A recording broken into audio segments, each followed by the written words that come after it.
we have a guest from Florida. She is running for Florida State Representative from District 23 on a Democratic Party. She will be on primaries on August 18th in Florida. Welcome to the show, Ms. Cynthia Dela Rosa. How are you today? Thank you, Mr. Srini. I am really well. Thank you so much for giving me the opportunity to talk with you this morning. You're welcome and welcome to the show. So, can you tell us a little bit about yourself, like your education and what your career, and then what made you to get into the politics? Can you talk a little bit about that, please?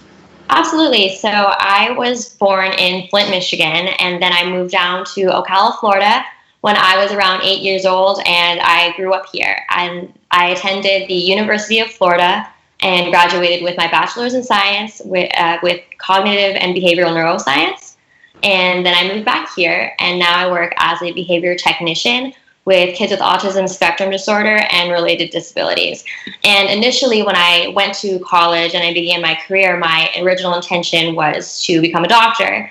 And as I got more involved with the community, because I was at that age where I was understanding things a little bit more, and I was working with kids, I was looking around me and I realized that like the environment that we have is not really it's not really set for success, and just trying to imagine the kids that I work with trying to navigate that kind of world kind of frightened me. And so it really became personal to pay attention to the politics and make sure that we are creating a future that is good for everybody, you know, like us right now, and then the people who are older than us, and then the generation after us.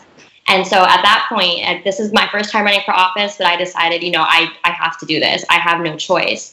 In Ocala, we have a lot of activists, a lot of people who are talking to the legislation from our side, but I realized that if we don't have someone in the legislature that's listening, then it feels defeated, and the people of Ocala and the people of Florida deserve to have a voice, and so that is why I'm running. That's how I got involved. It's very nice to hear your story, and then very good cause you have. And so today, you're from a little bit health background. I'm not exactly the healthcare, but at least you are on that space. So today, the COVID-19 is spread all over the world, and very few countries were able to control, or manage it reasonably well. But it's still, gripping, many of the countries, and have a lot of very drastic impact on the health and also the economy. And Florida is another state. Out of most of the states in the U.S., Florida is also impacted very hard with COVID-19. Especially, number of cases are going up, and even economy is hit harder because most of its economy is depending on tourism and travel. So, as tourists are not going to any places, and travel is also very limited right now. So what is your opinion on the current situation of COVID-19 in Florida, and how the state and federal or local governments handle the situation? I understand that our leadership has a lot to juggle with handling COVID-19, because as we've seen, it is a big health crisis and it's an economic crisis. But I know that our response has not been good enough, and it's not really improving. The biggest issue that I've seen is that there is inconsistent messaging. You know, from the beginning, we were saying that not everyone would be affected, and then we were excluding certain populations, but at the end of the day, everybody's vulnerable to it. And I think that if we had a more concise messaging, we would have been able to get it under control. Florida in particular is not doing well. I know that previously in an interview with Senator Gruters, I believe he was alluding to this idea that we were doing a good job and that our governor was making good database decisions, and that is not true. If you look up any graph in regards to Florida coronavirus cases, especially around the time when we opened Disney, our cases spiked. And right now we're going through a situation where schools are opening and families are supposed to go back to school, and restaurants are opening, and Disney opened. And it's not safe. You know, we shut down because our numbers were bad, and our numbers have not gotten better, but we opened. And it's confusing for people, because then people think that when things are open, then things are safe, and that's not true. And it's also disheartening to see that they refuse to take accountability for that. And when schools open, it gives it makes it harder for working class people who can't afford a babysitter. I work with someone in the office who she had to bring her daughter to work every day, but she had to eventually send her back to school because she had no other option and she couldn't afford daycare. And so I think that Florida is also not really thinking about how this disproportionately affects the working class. And I'm not saying that the economy isn't important. I'm very cognizant of the fact that people are losing their jobs, but there has to be a safer way to do it. I don't think that we're doing a good job, and we need to really own up to the fact that we've done a bad job before we can really see an improvement. Got you. We hear your perspective on the situation of COVID-19 situation in Florida, and you differ from the Senator Grutus' views. We got it. So what is that? Let us say if you're elected, what is that you would like to do? There's lots of things that I'd like to do. There's a lot of work to do. Let's see. So we can start with education, of course. That's a very good one. I think that everybody wants the same thing in regards to education, and so I think that we really need to be working and taking more steps towards that. I think that everyone can agree that our teachers need to be paid more. So definitely something like that, and actually doing it. We keep talking about it, but it never seems to happen. Also, I think that teachers should have more control of their curriculum. I don't believe in Common Core, and I know that's a popular opinion, and I think that that's absolutely valid because, at the end of the day, as a legislator, I'm not going to be the one in the classrooms. It's going to be the teachers with the kids who they know best. And especially in the midst of COVID-19, that the teachers and the parents should have more say in what happens to their schools. So really giving teachers more agency in the classrooms. Additionally, I know that education doesn't stop in the classroom. So learning doesn't stop in the classroom, and our education should not reflect that. So really supporting vocational schools around the state would be really good. I know in Marion County, we have Project Lift and Hands of Mercy, and those are programs that teach skills outside of college prep. And I think that really investing in those programs would be really good. So that's education. Let's see, environment. Environment is really good for us, big for us because we're Florida, but especially because we have Silver Springs and we also have the Ocala National Forest. So I'm a big supporter of the Green New Deal in that it wants to really emphasize the tie between the economy and the environment, and how we can create jobs based on the environment that will help boost our economy.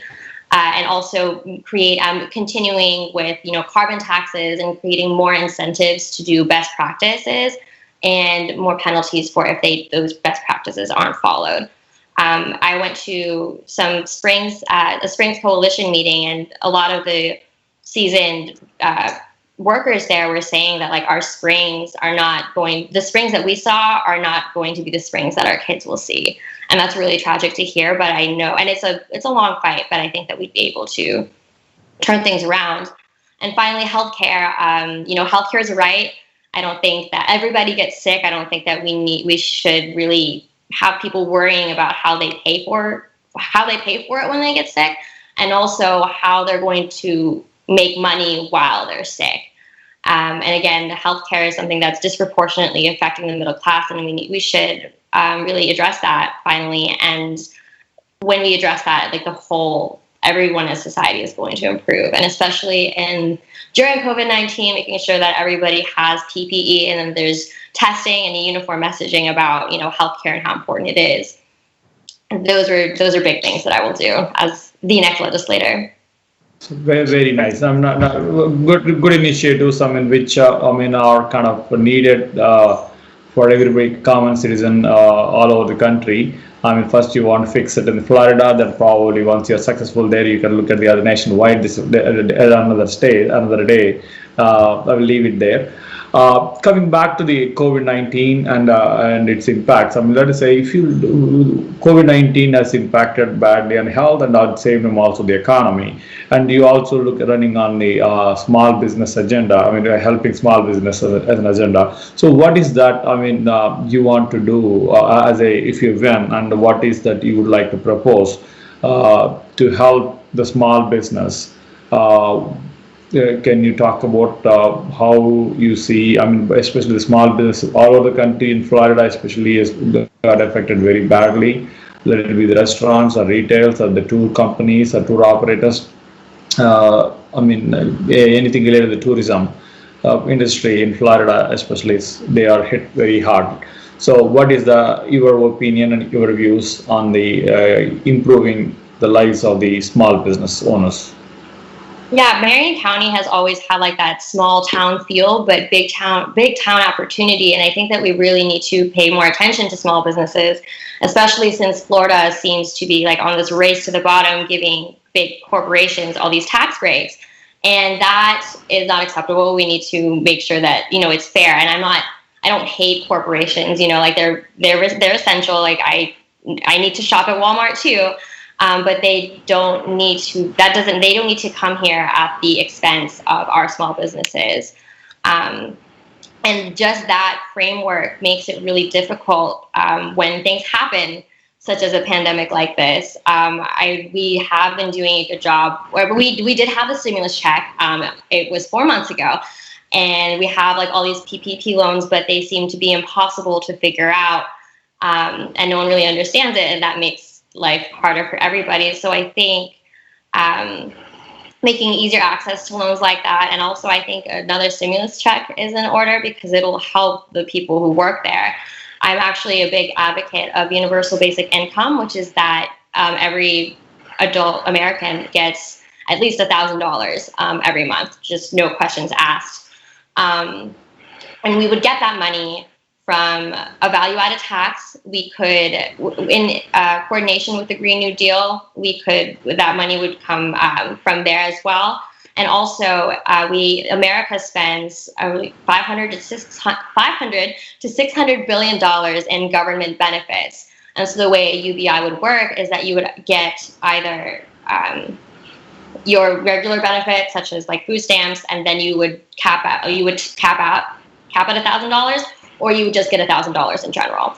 And there's a lot of talk about how that wouldn't work in a broken system and how that would just like change prices and everything would happen. But at the end of the day, like when someone's living paycheck to paycheck, $1,000 a month is going to help them. And if the system is broken, then why can't we have a UBI and fix the system at the same time? Because at the end of the day, like I want to be here to help people. So I think that, making those tax breaks and then helping the individuals who are running those small businesses would really, really, be really helpful. And then I think we would be more prepared for, anything that comes at us.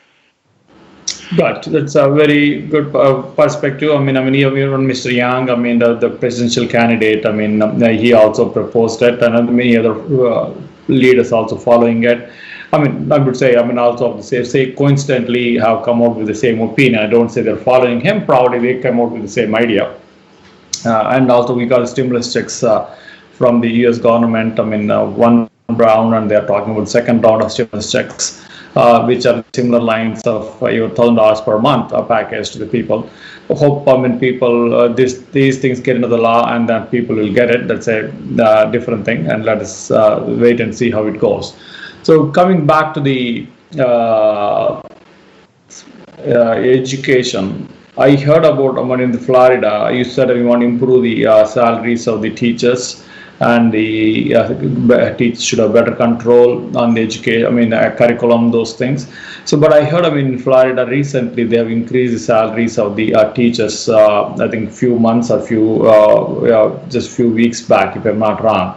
So do you still need to, even after that, do we still need to increase the salaries of these teachers? Is it not enough, or what is that you're looking at?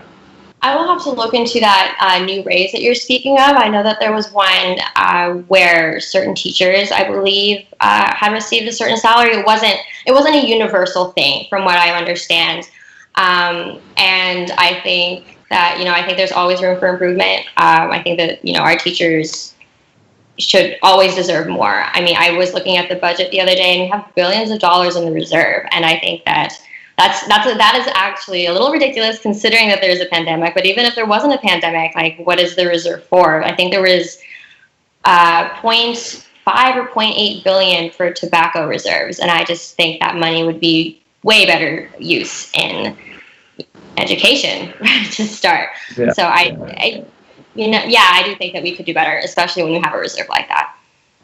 Gotcha. And what is your view on the charter schools too?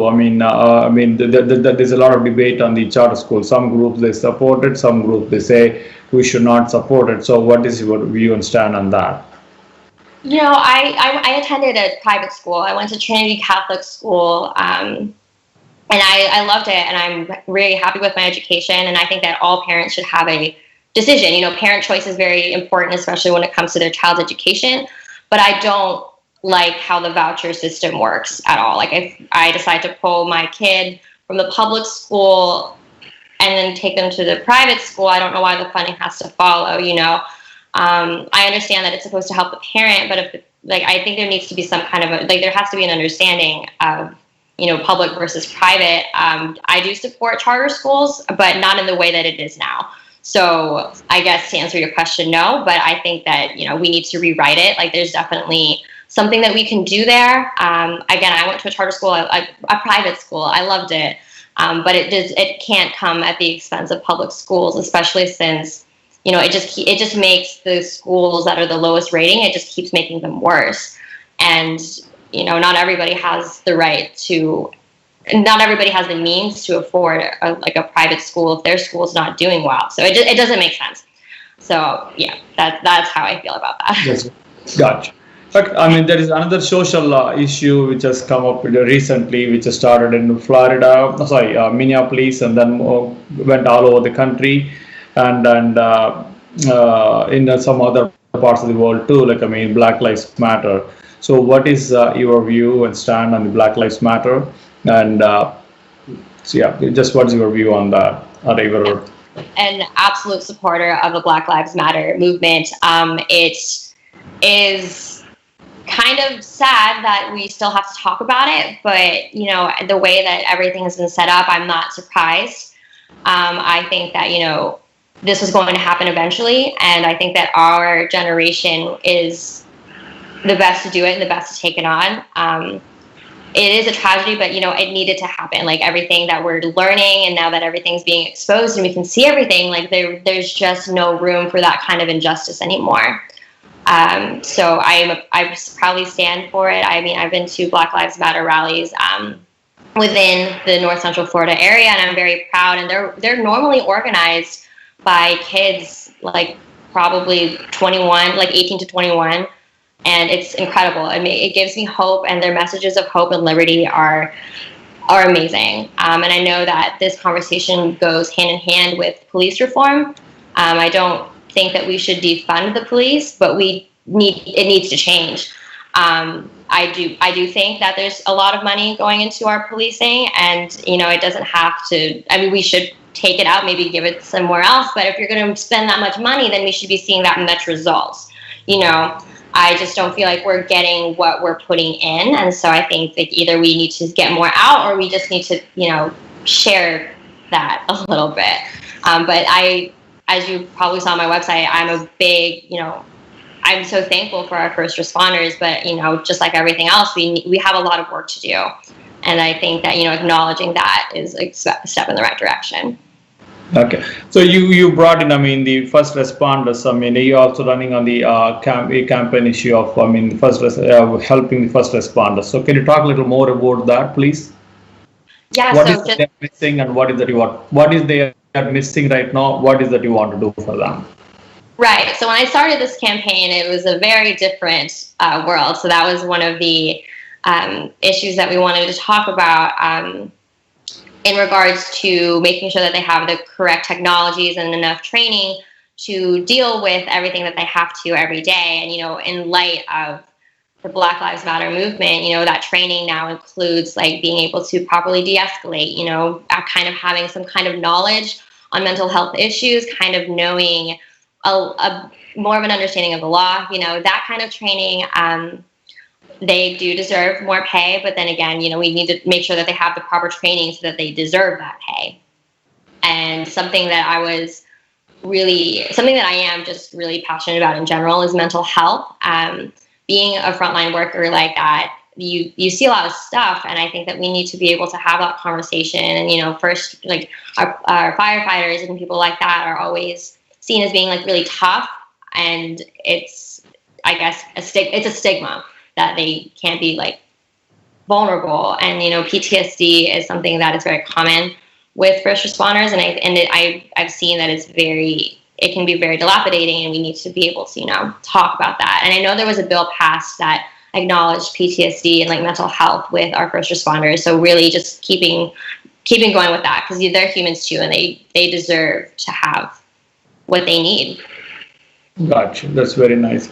I mean, if you look at the current situation, I mean, in the any city, all over the U.S., the tax revenues are going down, and the income to the city or town is going down. In this scenario, I mean, it is very hard for them to manage or run the city with the limited resources. At the same time, I mean, funding the first responder, whether it be police or firefighters, is also a challenge, is becoming a challenge for some of the cities. I know it is not in your scope. I mean, just any thoughts? What do you think? I mean, you should do. I mean, our cities should do. Any you have been very, I mean, supporter of the first responders, but I mean, I'm sure. I mean, if you look at the Seattle, I mean, the police chief this year has resigned because I mean the funding was cut, and so I'm sure it is going to be many places because the cities are struggling because they're not able to get enough taxes from the property taxes, or they're not able to put the more tickets, or I mean, they're not able to generate the revenue. So and also in spite of that, they are also supporting some of the people with the water bills, because some people are not able to pay the water bills, so cities are still not able to enforce those things because they don't want to at this time. So in this scenario, how do you think, I mean, cities will be able to support the first responders? I mean in general. I know it's not your scope, not your scope. Right. Well, that's a good question. I like it. So in this case, like I said earlier, and when you look at a couple budgets, there is a lot of money in policing, and in the middle of a pandemic, there are a lot of cuts being made, and unfortunately, I don't think that first responders are going to be an exception to that. There's been cuts in education, there's been cuts in a lot of things, especially if the police budget is that big. I think that they're going to do.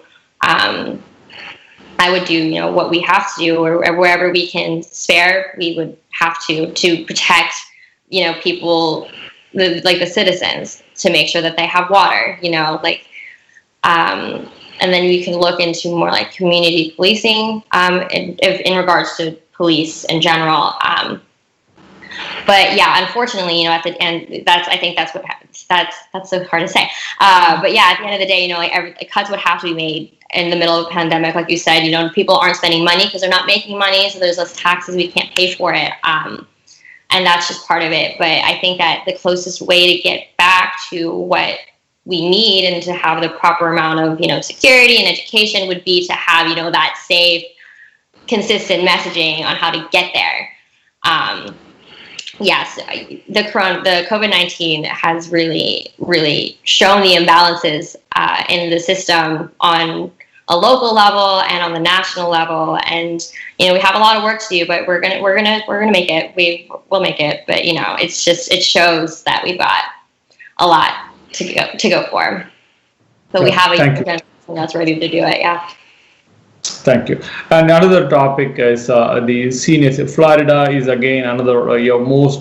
Many seniors, they move to Florida from most of the northern states during their retirement time. So you have more of a retirement community in the Florida. So what is that? I mean, you would like to do for senior citizens? I mean, if you are elected.